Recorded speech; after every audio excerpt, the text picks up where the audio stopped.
नमस्ते दोस्तों।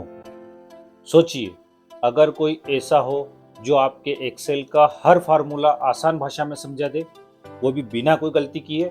जी हाँ, आज मैं आपको चैट जीपीटी और एआई की मदद से सिखाने वाला हूँ एक्सेल का सबसे पावरफुल फार्मूला वीलुकअप। अब आप सोच रहे होंगे एआई और वीलुकअप का क्या कनेक्शन? तो सुनिए, जहाँ पहले घंटों लगते थे डेटा ढूंढने में, वहीं अब कुछ ही सेकंड में काम पूरा। तो सबसे पहले हम समझ लेते हैं कि वी लुकअप करता क्या है।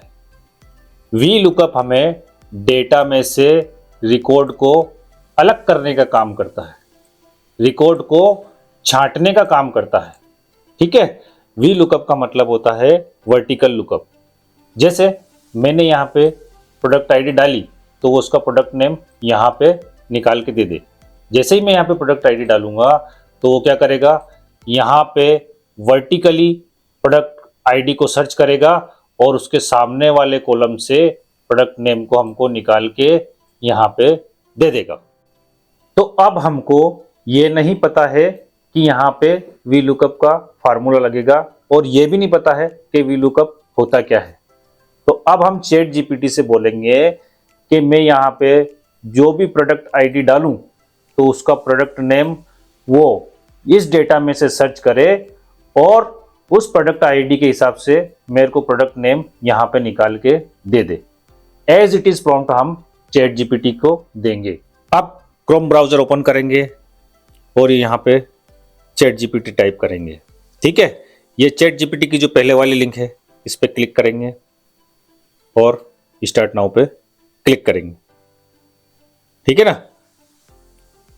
अब यहाँ पे हम हमारा प्रॉम्प्ट देंगे चैट जीपीटी को कि मुझे एक एक्सेल फार्मूला चाहिए जो G3 सेल को टेबल A1D21 में सर्च करे और B1 कॉलम से रिजल्ट निकाले। अगर वैल्यू ना मिले तो ब्लैंक रिटर्न करे। ठीक है।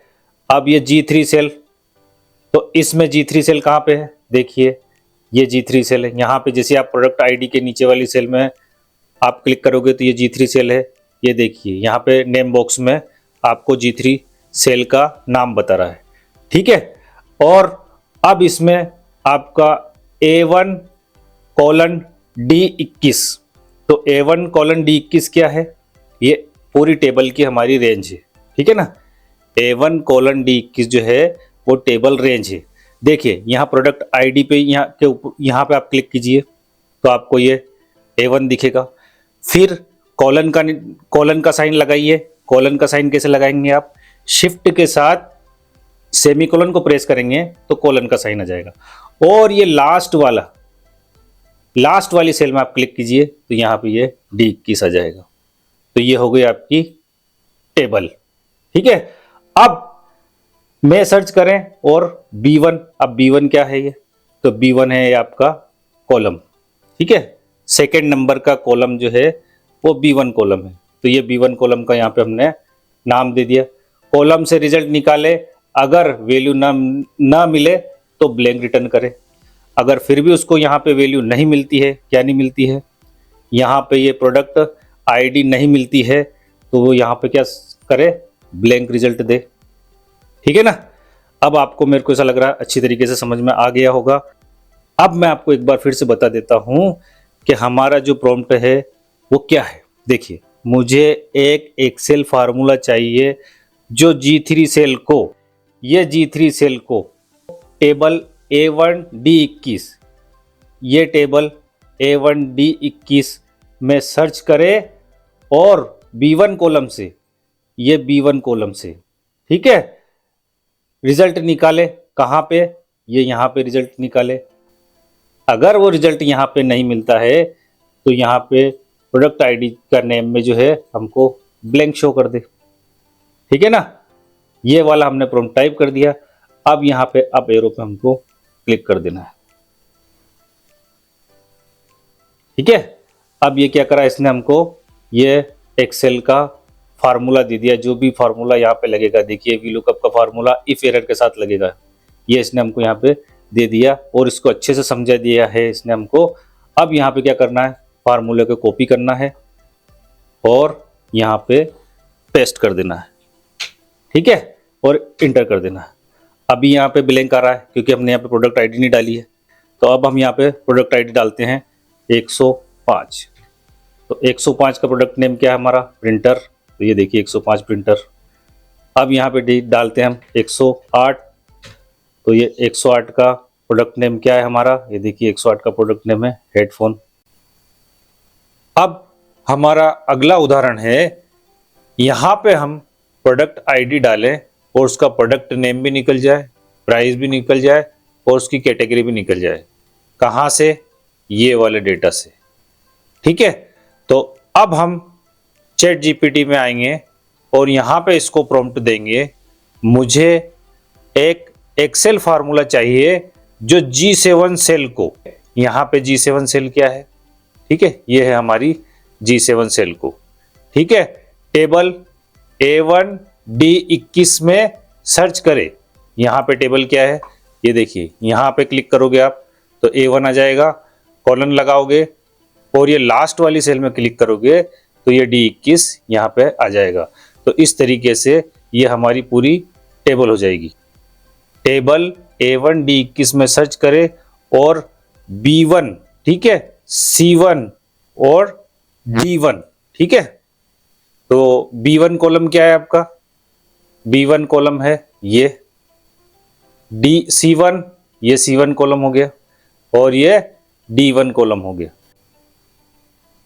तो ये कह रहा है कि B1, C1 और D1 कॉलम से H7, I7 और J7 सेल में रिजल्ट निकाले, अगर वैल्यू ना मिले तो ब्लैंक रिटर्न करे।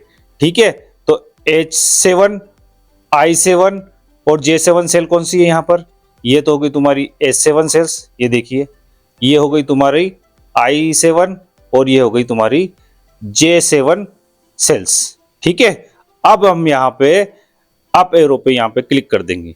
ठीक है, एक बात का आप ध्यान रखना कि इन सबको, जैसे मैंने ये G7 को क्या करा है, G7 को इन्वर्टेड कॉमा में ले लिया है, ये इस पूरी टेबल रेंज को भी इन्वर्टेड में ले लिया है, ये B1, C1 और D1 कॉलम को भी इन्वर्टेड कॉमा में ले लिया है और ये H7, I7 और J7 सेल को भी इन्वर्टेड कॉमा में ले लिया है। और इस पूरी प्रॉम्प्ट को जो है मैंने इंग्लिश में टाइप की है, आप चाहो तो इसको हिंदी में भी टाइप कर सकते हैं। अब ये मैं क्या करूंगा, अप एरो पे यहाँ पे क्लिक कर दूंगा। ठीक है ना, अब ये हमको बहुत जल्द रिजल्ट निकाल के देगा। अब ये इसने तीनों सेल के लिए अलग अलग फार्मूला हमको बना के दिया। H7 सेल के लिए बी कॉलम से डेटा निकालने के लिए ये फार्मूला इसने दे दिया। ठीक है, अब यहाँ से इसको कॉपी करो और कहाँ पे पेस्ट कर दो, प्रोडक्ट नेम में इसको पेस्ट कर दो। अब यहाँ पे ये ब्लैंक दिखा रहा है क्योंकि अभी हमने प्रोडक्ट आईडी नहीं डाली है, इसलिए ये ब्लैंक दिखा रहा है। और I7 के लिए सी कॉलम से डेटा निकालने के लिए यहाँ पे कॉपी करो इसको और ये प्राइस में इसको पेस्ट कर दो। अगला प्रॉम्प्ट J7 के लिए डी कॉलम से डेटा निकालने के लिए, तो इसको कॉपी किया यहाँ पे और ये कैटेगरी में हमने इसको पेस्ट कर दिया। अब हम यहाँ पे प्रोडक्ट आईडी डालेंगे 101। तो ये क्या है, 101 प्रोडक्ट आईडी का प्रोडक्ट नेम क्या है, लैपटॉप, उसका प्राइस क्या है 50,000 रुपीज और उसकी कैटेगरी है तुम्हारे इलेक्ट्रॉनिक्स। ठीक है, अब यहाँ पे हम 111 डालेंगे। तो 111 प्रोडक्ट आईडी का प्रोडक्ट है स्मार्टफोन, उसका जो है प्राइस है वो 25,000 रुपये है और है ये कैटेगरी है उसका मोबाइल्स। ठीक है ना, तो देखिए अब हम यहाँ से प्रोडक्ट को हटा देते हैं तो ये यहाँ पे ब्लैंक दे देगा। क्यों दे देगा ब्लैंक, क्योंकि हमने इसको प्रॉम्प्ट दिया है कि अगर वैल्यू ना मिले तो ब्लैंक रिटर्न करे। अगर यहाँ पे हमको प्रोडक्ट आईडी नहीं मिलती है या हम नहीं डालते हैं तो ये ब्लैंक रिटर्न करे। तो इस तरीके से ये मल्टीपल कॉलम्स में जो है वी लुकअप का फार्मूला लगाया जाता है। तो दोस्तों इस एक्सेल फाइल और प्रॉम्प्ट को आप डिस्क्रिप्शन से डाउनलोड करके प्रैक्टिस कर सकते हैं। और वीडियो आपको कैसा लगा है कमेंट में ज़रूर बताइए और अगर आपको वीडियो पसंद आया हो तो वीडियो को लाइक कर दीजिए और साथ ही चैनल को सब्सक्राइब भी कर दीजिए। धन्यवाद दोस्तों।